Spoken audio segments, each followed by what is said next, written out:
হে আমার ভাইও, এই হাদিসে দ্বারা বোঝা যায় শয়তান মানুষের মৃত্যু বরণ করার সময় শয়তান কাছাকাছি চলে আসে। ইমাম গাজ্জালি রহমতুল্লাহ আলাইহি সহ ইমাম কুরতুবী ওনারা কিতাবের মধ্যে লিখেছেন, একটা মানুষ যখন মৃত্যুবরণ করার সময় হয় শয়তান তার কাছে চলে আসে। দুইজন শয়তান আসে, একজন ডান দিকে বসে, একজন বাম দিকে বসে। মৃত্যুবরণকারী সাকরাত চলতেছে যেই লাশে, যেই মানুষের উপর, এই মানুষের ডান পাশে শয়তান একজন বসে, বাম পাশে শয়তান একজন বসে। ডান পাশে শয়তানটা বাবার চেহারার আকৃতি ধারণ করে,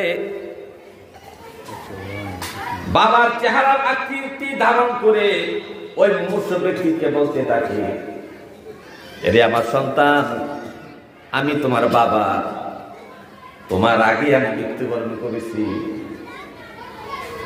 আমি দুনিয়াতে তোমাকে কত কষ্ট করে লালন পালন করেছি। আমি তোমার বাবা, আমি তোমার ভালো চাই, আমি তোমার ভালো চাই। তুমি দুনিয়াতে যেভাবে জীবন যাপন করেছ, তুমি যেমন দুনিয়াতে যে অবস্থায় জীবন যাপন করেছ, ওই অবস্থায় তোমার ভালো ছিল।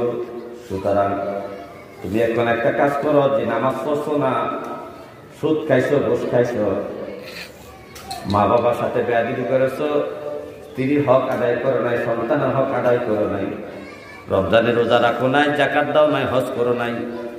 এই কাজগুলা তো তুমি আমার কথা মতো তুমি করেছ, আমি তোমাকে এই কাজগুলা করাইছি। সুতরাং আজকে মৃত্যুর সময় তুমি আমার কথা মতো মৃত্যুবরণ করো। আমি তোমার বাবা, আমি তোমার পিতা, সুতরাং তুমি ইহুদিয়া মৃত্যুবরণ করো। কি হয়ে মৃত্যুবরণ করো? ইহুদিয়া মৃত্যুবরণ করো।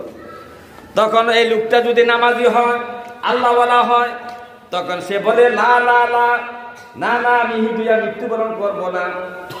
যখন ডান দিকের শয়তানটা ব্যর্থ হইয়া যায়, বাম দিকের শয়তানটা বক্তব্য শুরু করছে মায়ের সুরত ধারণ করে। কার সুরত?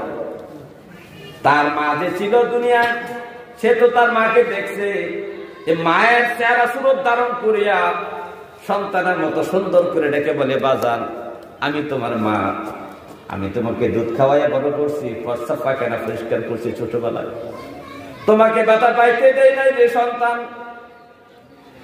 আমি তোমার আগে মৃত্যুবরণ করেছি, আমি জানি কোন অবস্থায় মরলে ভালো হবে। তো সুতরাং তুমি খ্রিস্টান হইয়া মৃত্যুবরণ করো। মুহাম্মদ রাসূলুল্লাহ